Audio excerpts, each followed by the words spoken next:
Hey everyone, and welcome to Murder and Mysteries with Megan.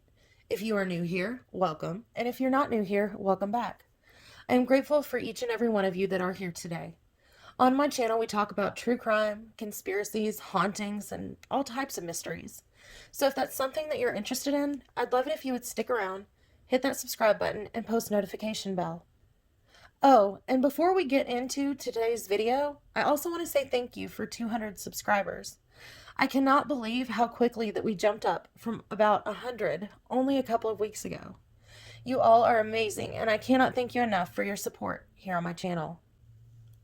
But without further ado, let's get on with today's video. This case is an absolutely heartbreaking and devastating one.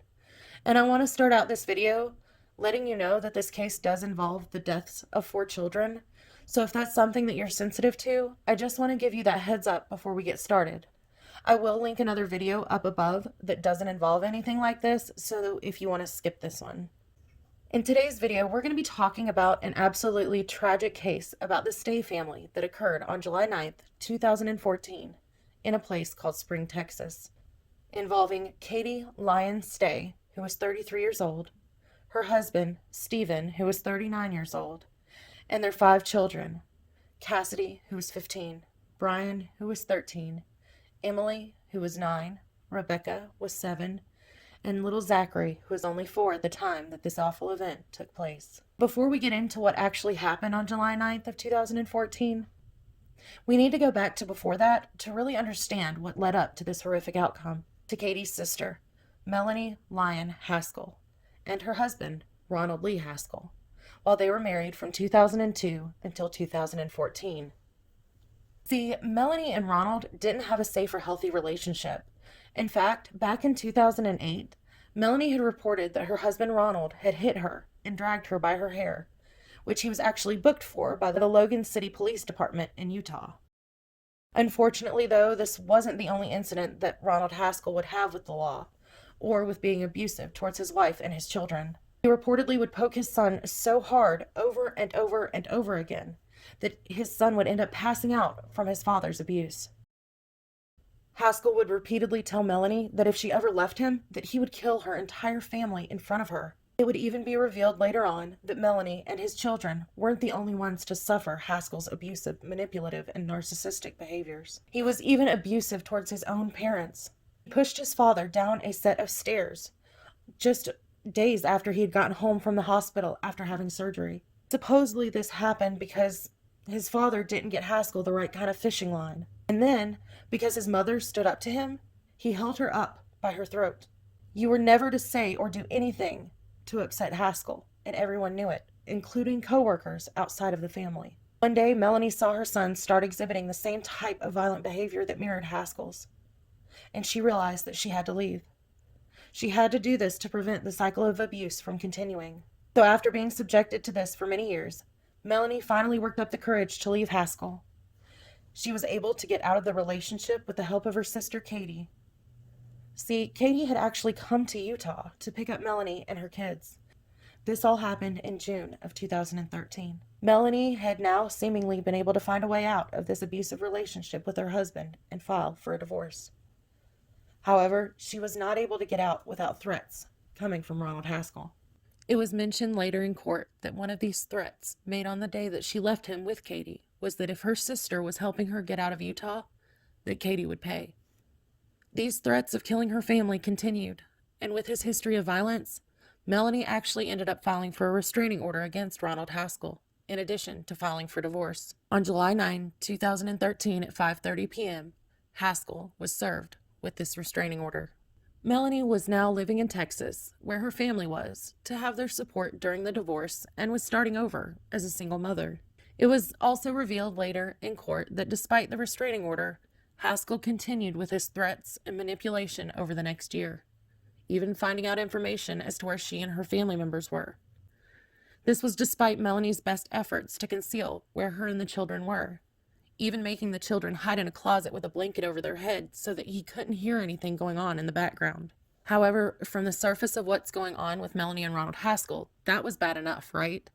Well, according to prosecutors, this was not the only thing that was going on. See, during this time, Haskell was also making plans to retaliate and get revenge on not only Melanie, but her family as well. All of this would come to a head exactly 1 year after he was served with the restraining order against him on July 9th of 2014. Ronald Haskell would make a deadly decision to go to Texas to get revenge. However, Ronald Haskell's plans and collecting his supplies began prior to this awful day in July in preparation to enact his vengeance. On June 23rd, records prove that Haskell got his truck fixed, updated the registration, and went to purchase a gun during his planning. Only a couple of weeks later, Ronald Haskell would leave Utah and head to Harris County, where this tragic massacre would take place. Ronald Haskell's plans and collecting his supplies began prior to this awful day in July in preparation to enact his vengeance. On June 23rd, records prove that Haskell got his truck fixed, updated the registration on the vehicle, and went to purchase a gun during his planning. Only a couple of weeks later, Ronald Haskell would leave Utah and head to Harris County, where this tragic massacre would then take place. Once Ronald Haskell left Utah, he traveled to Houston, Texas, to ultimately try to find out where Melanie was hiding with their children from him. When he arrived, he got a room at a Days Inn motel there in Harris County. On July 9th, 2014, earlier during the day, Haskell left his hotel room, went to Walmart where he purchased a pillow and duct tape, then to Murphy's Oil for gas, and proceeded to a local movie theater to watch 22 Jump Street. This was caught on surveillance videos only hours before what he would do at the Stay family home. On July 9 of 2014, Cassidy Stay was at home with her 4 younger brothers and sisters when a knock came at the door. Cassidy opened the door to see a man dressed in a FedEx uniform stating that he was looking for her parents and were they home. Initially, Cassidy didn't recognize her estranged uncle, and when he found out that her parents weren't home, he left. However, it wasn't long before he decided to come back to the house. This time, when Cassidy opened the door, he told her he was her uncle and he was looking for her Aunt Melanie and the kids. Cassidy mentions in later testimony that she tried to shut the door. However, this is when Haskell pulled out the gun he had previously purchased and forced his way into the home. Once Haskell had forced his way into the home with these 5 innocent children, he forced them into another room in the home where Cassidy later would testify that she was trying to comfort her brothers and sisters, saying that it would be okay, and sitting down next to her sister Emily, holding her, knowing how sensitive her younger sister was to the emotions that were being felt in the room that was now full of fear. During this time, Cassidy was begging and pleading with Ronald Haskell, introducing each one of the other children, telling how old each one of them were. Something kind of like, "I'm Cassidy, I'm 15 years old. This is Brian, he's 13. Emily, she's 9. Rebecca is 7, and right there, that's Zachary, he's only 4 years old." She was trying to humanize them to this monster, and then she started praying, waiting for her parents to arrive at home. As her parents came into the home, Haskell showed himself and told them, "Your children will be happy that you're here." Later in testimony, it was revealed that when Katie walked into the home that day and she saw Haskell standing there with a gun and her children, she was so terrified that she urinated on herself. See, she knew that Ronald Haskell had threatened for so many years her family if Melanie ever left him, and she knew what his intentions were on that awful day. He proceeded to then tell them to lay on the ground. Initial reports state that the whole family was tied up and shot in the head execution style. However, in the final arguments in court, this is the description given by the prosecutors of the events that happened that day. It is quite graphic, and it has a lot of details in this next portion. So if you're sensitive to this type of information, especially involving young children, please make sure to skip ahead, maybe about 2 or 3 minutes. I will put a timestamp below. So at this point, Haskell has forced his way into the home, waited for Stephen and Katie to arrive, and then forced them all onto the ground. According to testimony, Haskell then began counting from 1 to 7.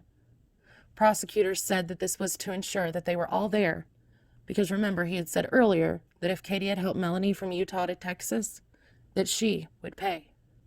As he is counting, Katie realized what he was doing. She jumped up, she yelled, said no, and fought with Ron Haskell, according to later testimony during the trial. Katie then was shot. She fell to the ground and then she was shot again in the back of the head. Stephen was said to have been shot straight on and not on the ground. Prosecutors believed that he was up and fighting for his family as well. After he was shot, he fell backwards and slid to the ground against the couch. Next to be shot was Becca. She was killed at such a close range that there was stippling around the wound, according to the autopsies that were performed later on.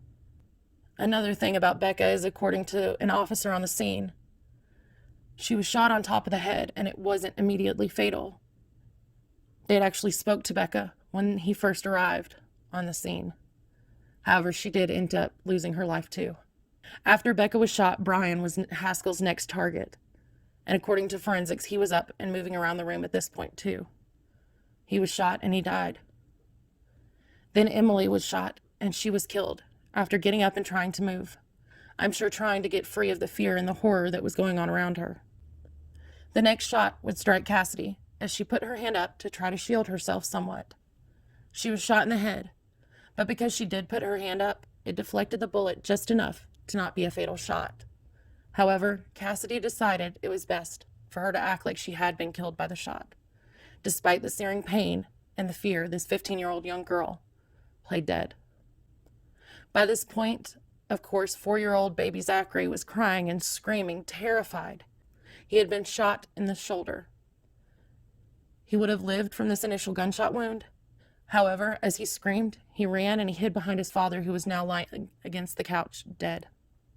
He clung to him in fear, trying to hide from this awful man who was hurting him and his family. Coldly, Haskell then walked up, pointed the gun at the back of Zachary's head as he was hiding in fear, put the gun so close to him that he too had stippling around the gunshot wound, according to the autopsies later conducted. Thinking that he had succeeded in killing the entire Stay family, Ronald Lee Haskell then left to head towards more of Melanie's family's homes to find her. Remarkably, 15-year-old Cassidy Stay got up, absolutely covered in blood from the rest of her family, made her way through her home that once was full of laughter and love, that was now silent and filled with a terrifying scene. She got to the phone and she called 911. Miraculously, and might I add, bravely, Cassidy was able to withstand the pain, call 911, get help that day, and in turn ended up saving the rest of her family. She knew what Haskell's plans were that day, to kill her entire family. He was headed to her grandparents' house next, looking for her Aunt Melanie, and she knew she had to do something to stop him. At this point, after Haskell left 7-Eleven Leaflet Lane in Spring, Texas, he then headed to a Sonic to get a drink after the murders. It seemed as though his trip to Walmart, to get gas, to go to the movies, to Sonic, this was all in preparation for an alibi. He wasn't expecting anyone to survive. However, Cassidy Stay did. After receiving the 911 call, officers were dispatched and ended up in a chase after Haskell. Police officers were able to later incapacitate his vehicle with spike strips to blow out the tires and cornered him in a cul-de-sac later on. At this point, Haskell was holding the gun to his head. The standoff ended a few hours later, and police officers managed to apprehend Ronald Lee Haskell and place him under arrest for what had happened that fateful day, on July 9th, 2014, to the Stay family. The following day, July 10th, 2014, Ronald Lee Haskell was officially charged with 6 counts of capital murder. He was held without bond during this time, and then he made his first court appearance on July 11th. During this first court appearance, while his charges were being read out loud, he started looking pale, began shaking, and ended up collapsing. He was helped to his feet, but a few moments later, he collapsed again. Then he was wheeled out of the courtroom. His lawyer later would say it was because he was scared and didn't understand what was going on and why he was there. The defense was already planning to use his mental health and claiming that he had snapped and wasn't aware of what he was doing and that it was wrong. However, despite this, the jury found him fit to stand trial. This trial was expected to be in the fall of 2017. However, it didn't commence until August of 2019. Finally, on September 26th of 2019, Ronald Haskell was found guilty of capital murder. Now that Ronald Haskell had been found guilty of capital murder, he had to reappear for his sentencing to find out whether he would receive life in prison or the death penalty. During the trial, Cassidy Stay took the stand and addressed Ron Haskell, at one point telling him, "Only God can help you now." This was after she had stated that she didn't think that the punishment fit the crime, and that she believes that God will ultimately hold him accountable after he is put to death. After hearing final arguments on October 11th, the jury came to the unanimous decision that the death penalty would be a proper punishment. The judge then decreed that Ronald Lee Haskell was to be placed on death row, and he is currently awaiting death by lethal injection at the Allen B. Polunsky unit near Livingston, Texas. Well, everyone, that is the end of today's video. This case is absolutely tragic, and the amount of pain that Cassidy Stays had to endure, mentally, physically, and emotionally, only to come out of the other side a beautiful, strong, and incredibly brave young woman. The amount of pain and guilt that Melanie has had to go through as well is absolutely heartbreaking. This family has had a lot of healing to do over the past few years. I know that once the sentencing was over and the trial was concluded, that Cassidy, her family, and her lawyers were all incredibly relieved and seemed to be happy with him receiving the death penalty. But even more so, that the trial was finally over and that they can move forward with their lives and with their healing process. All I have to say is that Cassidy Stay is a hero in this case. Not only was she smart and did everything that she could on that day to help protect her family, but she has overcome so much and still had the bravery and found the strength to speak out against her attacker and her family's murderer. What did you guys think of today's case? Do you think that his punishment was fair and that he should have received the death penalty? Or do you think that he should have sat in prison for the rest of his life? I would love to hear your thoughts below. I hope that you all have a wonderful and safe week. If you haven't already, make sure to hit that subscribe button and post notification bell before you leave. And until next time, my mystery lovers, bye.